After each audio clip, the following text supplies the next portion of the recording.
Hello, and you're welcome to yet another edition of Unfiltered Conversation on Cleveland TV.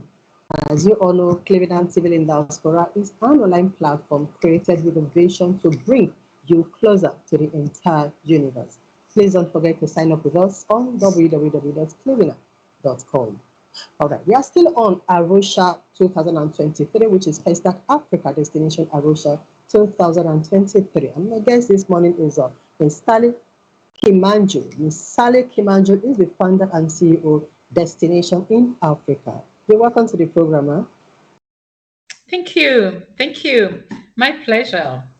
Yeah, good to have you with us. All right, we'll start with this. Could you please tell the audience who Sally Kimanju is?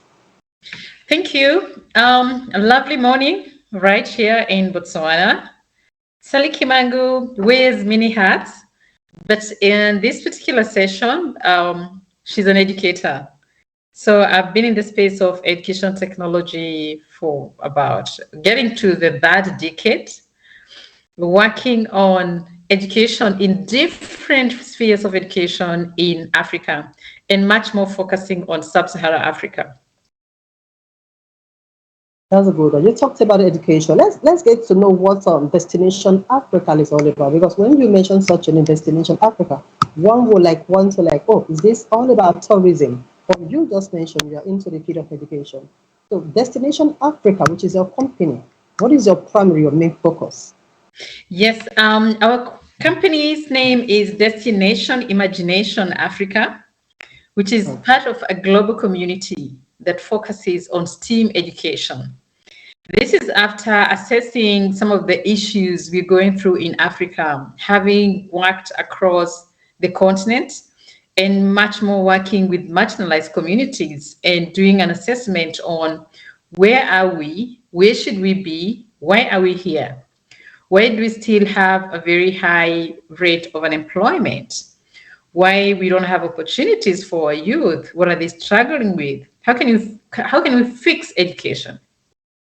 How can you deal with corruption, bureaucracy, issues that are truly affecting not just youth, but literally everyone in Africa? And when we get to asking ourselves those questions, then we partner with global communities that some of them have done extensive research on education. They have some modules they've tried. They've seen what has worked and what hasn't worked. Doesn't mean everything that works in the West will work in Africa. But then we work on, can we customize rather than constantly reinvent the wheel? Can we pick what is working there and see how we can place it in Africa and bring the change we want to see in Africa? So that is how Destination Imagination Africa was born, where we partnered with a global organization that's based in USA, they're in New Jersey, that have been in the space of STEAM education for the past 30 years. Yes, of course, we have many other organizations we run within Destination Imagination. We fondly call it DI. We have Edisto Africa, which is still our organization. Edisto Africa is about 22 years old, that focuses on distribution of educational resources, gadgets. We talk about robots, VR sets, software curriculums, literally everything. We have Discovery Club as well, that focuses on training children. So yes, we take care of DI and literally quite a number of spaces on education in Africa. All right, we're going to go fully into STEAM education and how it affects the future of Africa. But before we get to that, let's take a look at the fourth industrial revolution. I went through your page and I saw something of that nature. When you say the fourth industrial revolution, what is the idea all about? Thank you. A very good question. Getting back to, since we started with the first, the second, the third, the boom started with the third industrial revolution, the introduction of internet. And that was like a wake-up call for the rest of the world. And Africa needs to catch up and not be left behind. So when you talk about 4IR, we're literally getting into focus on, can we catch up with the wave? How can Africa be able to benefit and leapfrog and ensure that we're able to sort out some of the critical issues we're facing? And with 4IR, there has been a huge change, especially within the education space. And getting into that, it's been a little bit of not as easy, not a walk to the park, where we know change is inevitable. And change has to be there. Yet sometimes we're not very much accustomed to change. That's one challenge. And another challenge is, as we want to change, the resources we need to have. Do we have the resources? So when we talk about embracing 4R, specifically talking about 4R in education, we're looking at technology. How can we be able to integrate our everyday learning with tech? How can we do maths using tech? The world has moved. Right now, we're talking about artificial intelligence. We're talking about ChatGPT. It's a huge shift that when I do my research on where are we in Africa with this and where the rest of the world is, yet we have the greatest untapped resource, which is our youth, then it leaves you asking, are we just going to sit and watch? And if we do, what are we going to tell our grandchildren? What did we do? We were there, we saw it. Did we rise up to the occasion? Did we deal with issues of gender? Or we still have the child in the village waking up and going to fetch water and just getting to know, since I'm a girl child, I just need to wait until I'm 15 and get married. And that is it. So there has been a lot of questions we've asked ourselves, and we're trying to address them every day. And we're seeing some results. That's all right. Now, in the world of IT and artificial intelligence, Excuse me. sorry, and there's so many other issues. Let's take a look at STEM now. It used to be STEM, right? But now you said it has migrated to STEM. Yes. All right, the concept of STEM, can you just give us a bit analysis about it? Yes. STEM technology. STEM, it's interesting when we talk about STEM, especially in Africa. It looks like a very new system. But STEM has been there for quite some years. And especially in the first world, within President Obama's administration, STEM education was much more amplified, which then it's so much transformed into STEAM education. So when you talk about STEM, you're talking about science, technology, engineering. We put arts, so that's where we go for STEAM, and mathematics. And what we're looking at is within A, we need arts. And within arts, our organization, arts represent creativity, communication, collaboration, problem solving, literally looking at the soft skills part of raising a child. So yes, so we're looking into having an integration of STEAM education, which is not just a methodology of teaching in a specific way, but also ensuring that we get those skills that are in STEAM education. And this is when we sit back and question, Africa is the second continent in the world that spends the biggest budget on education. So what is happening? Money we spend, governments put in a lot of money. So is it making sense when you look at the input versus the output? Is it possible that constantly the budget is big? Is it doing the right thing? Could it be possible that we could easily say what the child in class in Africa is learning today may not matter in the next 3 to 5 years? So what if what we're teaching, it's scary when you think about that. When you think we're waking up, sending our kids to school, yet a lot of governments in Africa, parents still pay for school fees. Exactly. So you're working so hard to raise money for school fees for something that may not matter in the next 3 to 5 years. So that is where we look into how can we integrate STEAM education, and we're looking at 21st century skills. What does the job market need right now? Maybe we have enough of those careers that we thought were needed then. Maybe we don't need them anymore. And maybe if we need them, they need them to be more advanced. I mean, as you know it, Franca, insanity is doing the same thing again and again and expecting different results. Exactly. Change is inevitable. Exactly. Yeah, we need to let's take a look at the African curriculum in the first place. You know, you're quite right when you said that Africans, we keep working with the same curriculum over and over again, and that what we are learning or teaching our kids now might not be relevant in the next 2 or 3 years, which is quite true. Now, the government can we really do outside, not really do anything outside the curriculum, the African educational curriculum, and how do we begin to impute STEM technology into the curriculum? Thank you, Franca. Yes, one of the things we try to emphasize on as we do the baseline testing, the research on what is there and why isn't it working, why this is not working. It's important that we also try to benchmark with those who have done it extremely well. A case in point like Finland. Finland has a very unique model that is working. So we get back to our communities.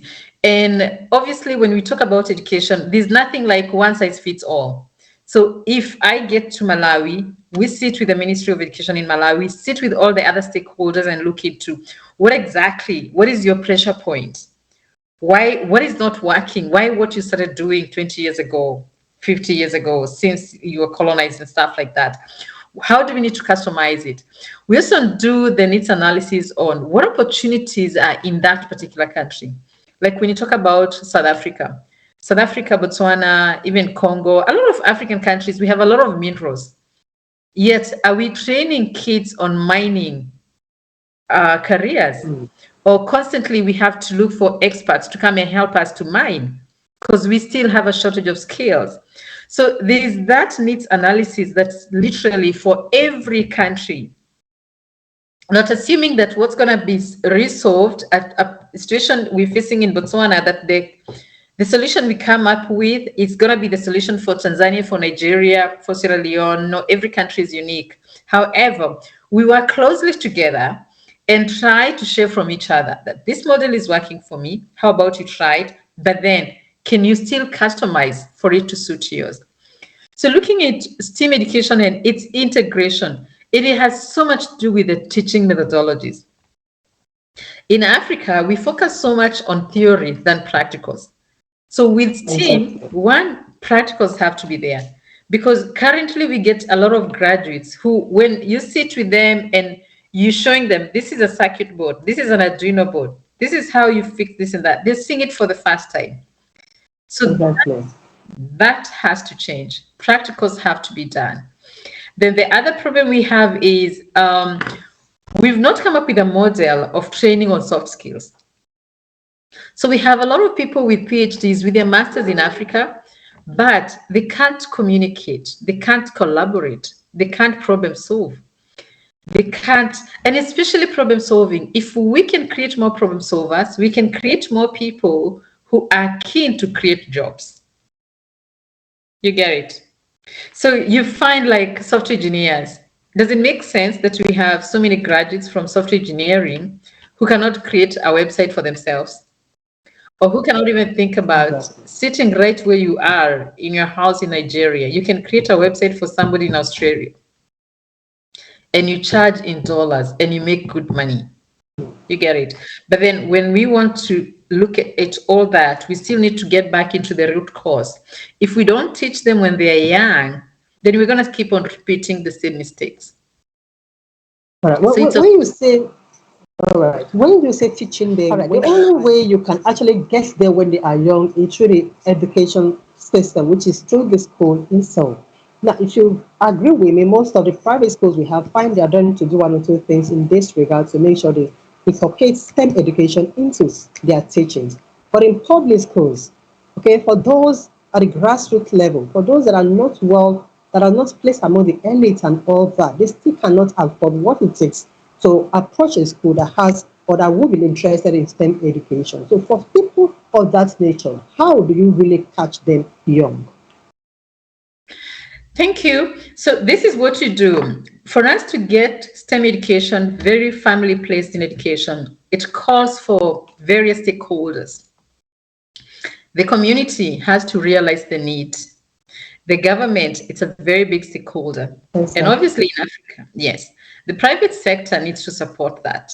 So the community, the government, and when I talk about the community, that is not just parents, but it takes, we can't run away from this. We are Africans, first and foremost.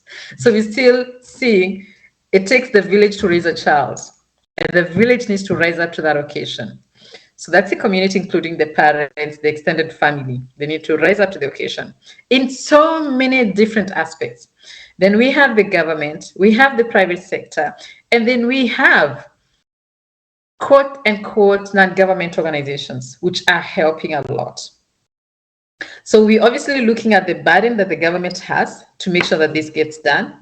Obviously the parent, and a lot of creating awareness to make sure that this parent knows.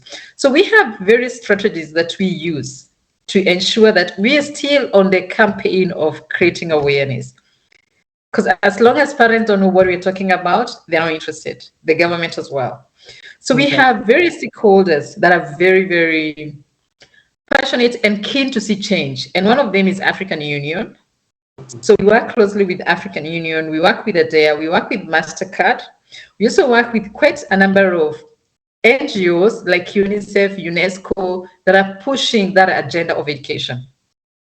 So then that amplifies our voice that gets into the government coffers. And now we have ministries of education creating a STEAM education committee and also working on the integration of STEAM education in the curriculum.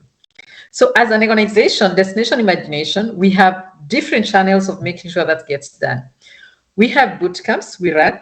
Sometimes it could be one-day boot camp that is creating awareness in different parts of Africa. We have sometimes 2 weeks, sometimes it's subject to funding.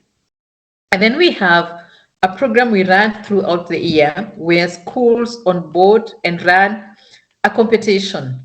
Sometimes it can be 6 months, it can be 8 months, subject to the calendar year that you work it out with the schools. So this makes, this is, we don't want to have it like, or assume that fixing education, we're going to strap our fingers and get it. It takes patience. It may not even be my generation to see to it that we're getting education where it is, but baby steps and just starting and making sure that everybody is in touch and gets that awareness. So from doing our boot camps and running our programs that we run and competitions, we work with media houses that become our voice. They help in telling our story. We showcase with a lot of activities.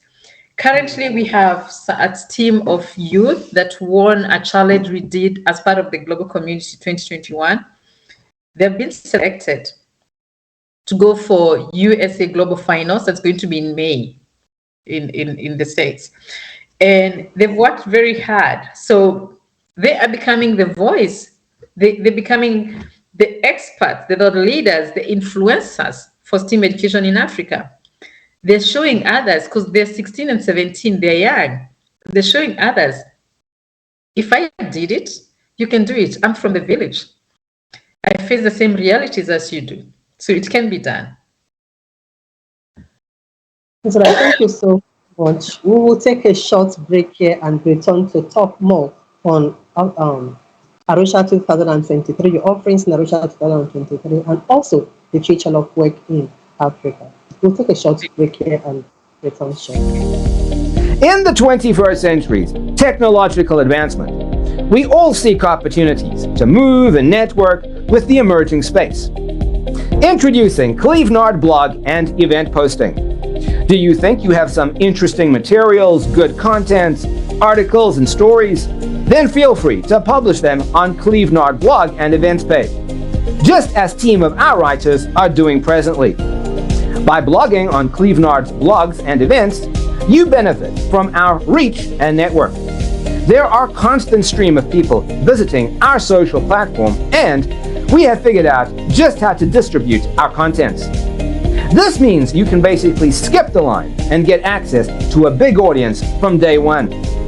Furthermore, we can help you get in touch with important people for projects with possibilities of translating your content into other languages and republishing them on Clevenard.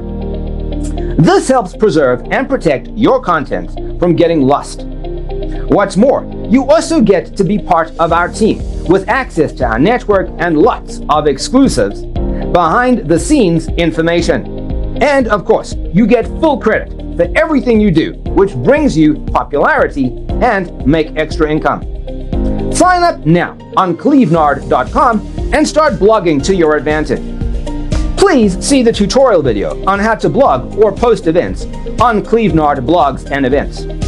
For more information, contact info@clevenard.com +34 631 279811. Website www.clevenard.com. Clevenard, your blogs, your identity. All right, you're welcome back. You're still having a study program Unfiltered Conversation on Clevenard TV, and we are still discussing the future of Africa as it relates to IT. All right, before we went to the short break, we started trying to take a brief analysis of what STEM technology is all about. And so my next question is going to come from there now. Now, we've worked with established institutions and then also with some students, if I'm not mistaken. Now, what is the penetration like? How will you x-ray the penetration of IT in Africa? And then would you say that Africa is ready for the future of work? Thank you, Franca. Yes, initially I was skeptical and I was sort of on the fence. I was concerned about putting our kids on washing dirty linen in public. But our children in Africa have shown me we are ready. We got this. We can do it. Our realities of us being born poor, like most of us in Africa, makes us more resilient and extremely innovative. So when we look into some skills, some issues that are, as we work with both marginalized, and for us to come up with a good case study and do some better research, we also work with kids in the city because we have private schools doing our program. And it's a world of difference. It's truly a world of difference. The child in the village that wakes up and goes to fetch water or milks a cow to warm that milk and make breakfast and fetch firewood is like totally on a different level with the child in the city. The child in the city who works with a MacBook, an iPad, internet, a driver who takes the child to school. There's nothing wrong with it. That's a lucky child. But then there's a lot of much more training and growth that's needed to get that child to be a citizen of this world who can embrace diversity and be a key player in solving problems in Africa. So now getting into the global world, initially when we started doing competitions, we were competing with Japan, Singapore, USA, Australia, China. As an educator and a parent, I was a little bit intimidated. And what's going to happen? And guess what? We beat them. We beat them. So this strictly, or rather, this showcase, this is a very good showcase. That's innovation. That's resilience that our children have. And there's nothing wrong with our brain because we were born poor. There's nothing wrong with the skin of our color. It does not, where we're coming from. And actually, that's where we coin phrases like, my scars are my trophies. I can shine in spite of my background. And the person who has become a living testament to that is that child in the village. It can be done. So we've made a lot of progress. Yes, funding is constantly an issue, but we've also learned that we can't just sit back and cry. We can't do this and that because there's no money. So we've learned to implement STEAM education with recycled products.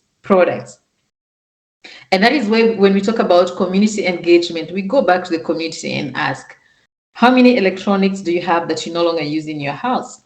And we collect that. And we teach kids STEAM education using those materials. So you find still on a shoestring budget, we're able to do it. And innovation happens, growth happens when things are tough. It's happening. I would refer you to our YouTube channels and you'll be super amazed to see the progress we get in Africa. Currently, what part of Africa are you currently working with? Okay, currently we have projects. We're doing a lot of work in Botswana. where we've trained about 4,000 children on STEAM education. We're doing some work. We're not where we would want to be, especially in South Africa. We're doing some work in South Africa, still within marginalized communities. We've done a lot of good work in Tanzania. In Tanzania, we've done a lot of teacher training, which is where the cornerstone is, because you train the teacher, then the teacher goes and trains the kids. We work a lot in Zanzibar. We also in Nigeria, where in Nigeria, the focus is much more on training kids, projects for children. We are in Mauritius. We are relatively new in Mauritius, but we're making great progress. And we're hoping to get into every corner. Go ahead, please. We're hoping to get into every corner of Africa. So we're getting a lot of inquiries from places like Côte d'Ivoire. We have a very good partner in Côte d'Ivoire. We might be launching there very soon. Liberia, Mali, Congo, Malawi, and Namibia, Lesotho as well. So it takes time because we work through partnerships. We need to get somebody who is pro STEAM education, community work, philanthropy. Then we partner with that person and they run the project. Yeah. All right. All right. You're part of the project of FESTAC Africa Destination Arusha. Now let's take a look at that and then see what are your offerings? What are you offering in FESTAC Arusha 2023? What is your mission there? Now, collectively, we have to keep on marketing Africa to our children. So we need that. We need to keep on showing them this is home, and home has a lot of resources. So it's important that we expose them, they interact, they get to know their history, they get to know their civic education. Excuse me. They get an appreciation of tourism, the diverse culture that's in Africa, and much more interact with other children in school. So we participated in FESTAC last year in Zanzibar, which is quite awesome. Yeah. We had children from Zanzibar that showcased their talent in coding and robotics. They went on stage and they were able to, in a very eloquent way, show the world this talent in Africa. So this time, we're looking at partnering with bigger communities. We're going to have Ubongo on stage. We're having innovation hubs from science centers. We're having universities, high schools, and primary schools to come and showcase their projects in STEAM education. There's going to be storytelling. It's a very important part of our training as we work on soft skills. And we're going to have Sarafina, Sarafina is very much celebrated because we get so much into arts. We do drama. We're very musical. We actually, as you know, in Africa, there's no better way of telling our story. We do it. We dance when we are mourning. We dance when we are celebrating. So it's fun, just showing our diverse culture and making sure that we have all the communities from the government levels as our key stakeholders to parastatals, NGOs, private sector coming on board.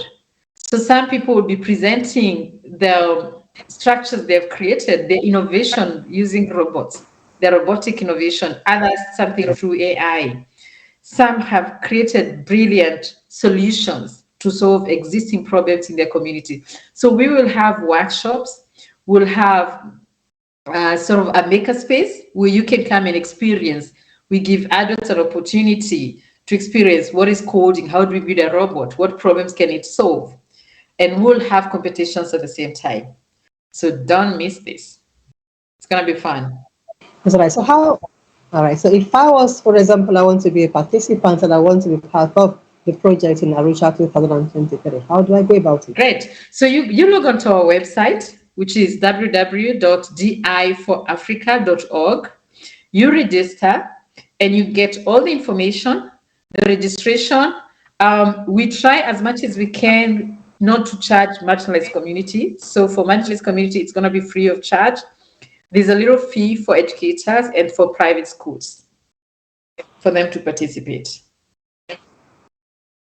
It's all right. I would like to take these questions. I wouldn't want us to drag it, but at times one gets so bored that when you say what is going on in Africa, then see how other world, the Western world to be precise, how they are far ahead of us in terms of IT and all that. Now, how do we, or what does it really take to build the Africa that we all want to see in the future? Thank you, Franca. I love your questions. The key and the most critical thing we need is to understand partnership, especially smart partnerships, because we can do this on our own, and much more partnering with the global community. That is where I benchmark a lot and I work a lot with the first world. I work a lot with Finland, with organizations in USA, in Europe, in China. So that collaboration makes us get to know how we can easily integrate and partner with them and help them bring some of the solutions they have to and solve our existing problems. So smart partnerships are critical.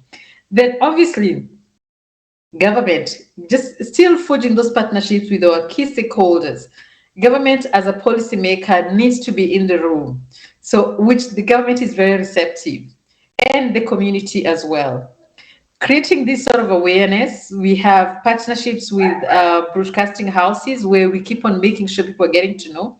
We also do a lot of events, just getting to see every day we're making some steps. We now have so many other organizations that are coming up, which we're embracing and encouraging them. This can be done, let's do it.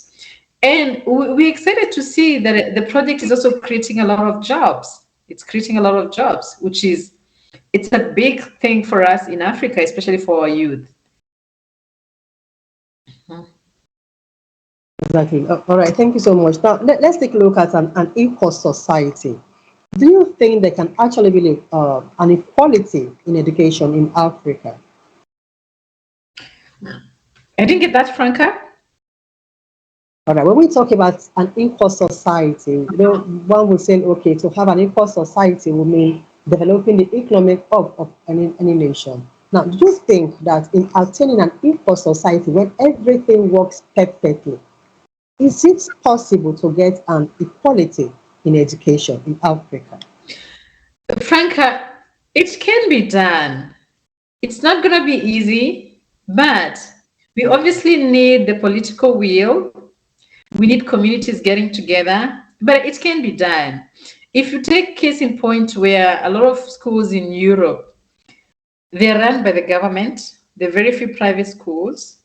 Rwanda is one of the countries that's trying that in Africa by just making sure the quality of education that's offered in private schools is pretty good. So that just narrows the gap slowly by slowly.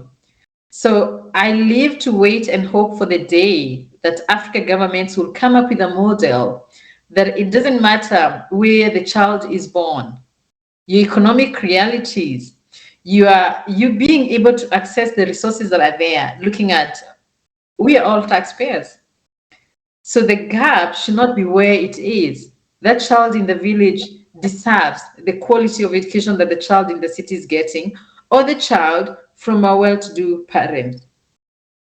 So with that political will, as long as we keep on making sure that the next generation, those who are coming after us, can still hold the spirit of Ubuntu.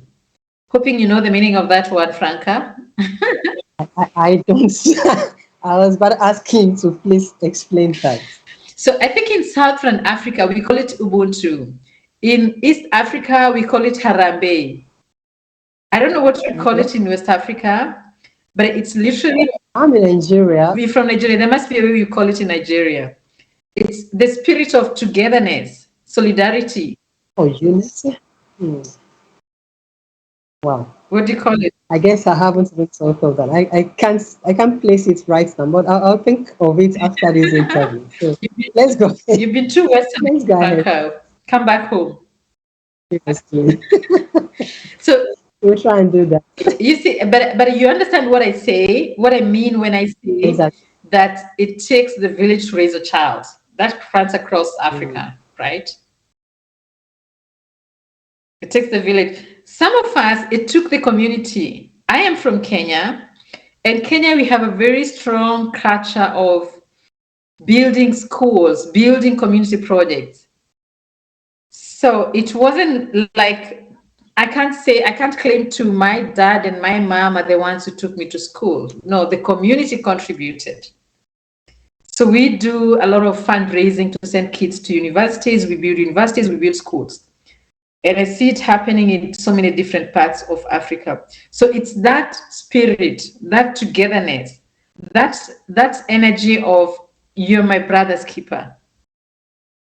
The philanthropy spirit, that's what we call Ubuntu. So I need the word for Nigeria. I'll do research and get back to you on that, please. All right, let's take a look at the future of work again and as it concerns the African youth. All right, so what viable market can those in IT or those that have knowledge of artificial intelligence and those that are into digital marketing, can the Africa youth, leverage on as it stands? I'm glad you're mentioning the topic I love most. We actually very much integrate a lot of digital citizenship, digital skills, entrepreneurship within our training. So what we look into, especially when we train from high school up to university level, start thinking as an entrepreneur. So within the solution you're coming up with, solve a problem existing within your community. And then we use methodologies like project-based learning and a lot of research. Project-based learning is where you solve that problem as a group of 5 or 7 students. You're going to have conflict. You'll fight at some point. You'll learn how to get along. You'll learn how to assign tasks. You will learn how to respect time because you're working it together. We also give them a budget, which in most cases is not more than $200. Whether you're doing a project for 7 months, $200. That is just making it very minimum so that you learn how to be innovative. So within that, you get to see when we are faced with challenges, we think outside the box and we become extremely innovative. Okay. So each of our projects is integrated with technology. And within technology, we are looking into the problem-solving skills. How can you get your product ready for the market?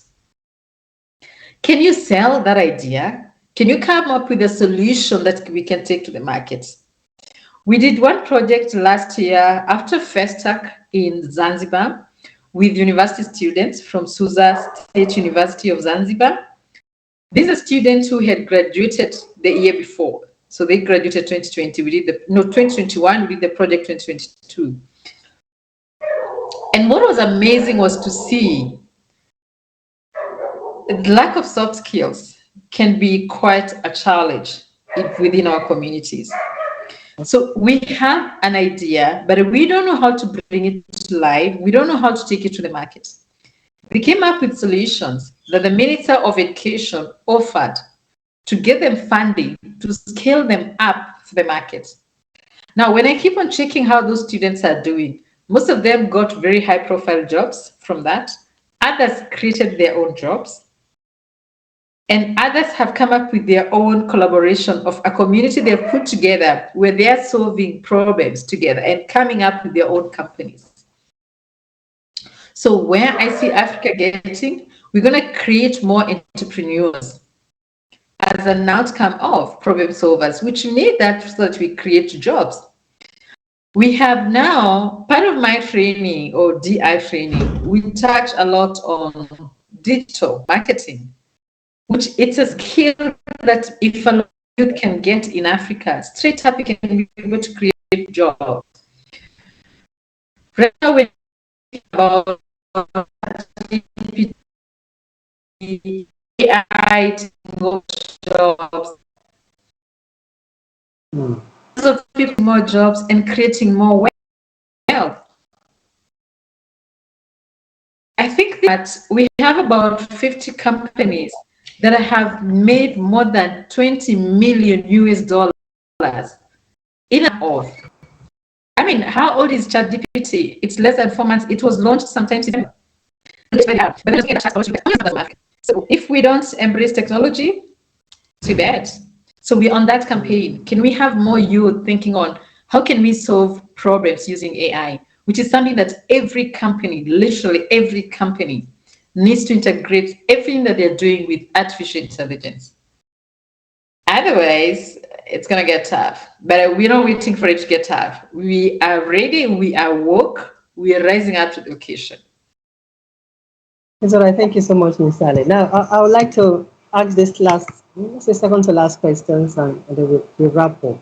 FESTAC Arusha 2023.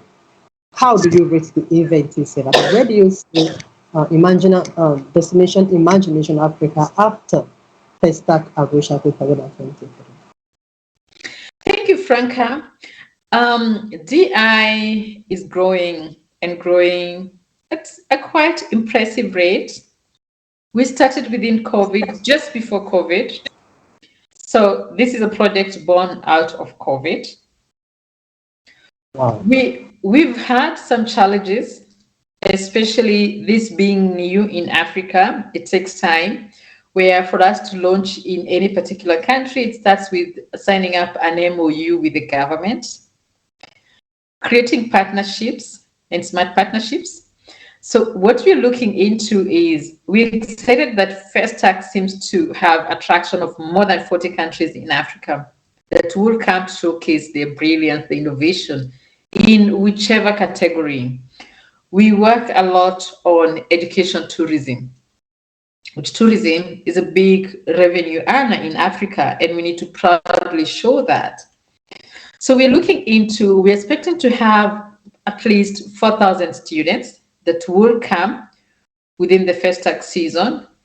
And we are excited about forging more smart partnerships with various stakeholders, other organizations, not just in Tanzania, but in Burundi, which Burundi is playing a key role, in Rwanda, in Uganda, Kenya. And we have some organizations coming from Seychelles. We have Mauritius coming. And as well, organizations coming from Europe. Germany is going to be in the house. So it will be an important discussion to have on what is working in your country. Have you introduced team education? What innovation is there? What can we learn from you, and what can you learn from us? And much more for our children to get that exposure. So are you expecting schools, maybe head of schools, proprietors of institutions and all that, to be part of this experience? Yes, we work closely with schools associations. Like in Tanzania, we're very close to the Tanzania schools. We have 2 strong schools associations in Tanzania. We work very closely together, and those are key partners in South Africa as well, in Kenya, in Botswana, and Nigeria. So the associations bring their teachers. Where their teachers, we run our workshops that we train them, and we focus so much on training a trainer system. So we train the trainers, we train key teachers, and then they go train others, and ultimately introduce projects within their schools. Our ultimate goal is to make sure that every school has a STEAM club, which is sustainable and scalable. To an extent, we're not talking about every school. It's to a point where every class has a corner. There's a maker space, there's a thinking space, there's a place that you can go innovate and try, create things, use your hands, experience, make mistakes, and learn from them. I learn from them. President, thank you so much. I'd like you to leave us with the last word. For one, the government, the youth, okay, as regarding ICT. Thank you, Franca. Regarding ICT, my call to every person, not just in Africa, across the globe, the time is now. The time is now. Tech is here to stay. And we either embrace it or we're doomed. This is not a nice to have, it is a must have. Embracing technology in literally everything you do. It makes your life easy, it solves a lot of problems. So we need to stop sitting on the fence. We need to get in the room, create smart partnerships, and make AI our partner, our friend. AI will not take jobs if we don't let AI take jobs. AI will help us create more jobs and give us economic stability. Thank you. It's all right. Thank you so much, Salim Timangu. Thank you for being my guest today on this edition of Unfiltered Conversation. Thank you very much, Franca. It's been my pleasure. Same here. And so, viewers, we will draw the curtain here for today and do hope to come your way next time with another guest on this program to discuss the future of Africa. Like you heard the guest today said, the responsibility of building Africa, the responsibility of tomorrow's child, the responsibility of creating an enabling environment, okay, in our workplace for our child or the youth of tomorrow rests with each and every one of us. I'll take it out here, Nancy. You have a blessed day. Bye.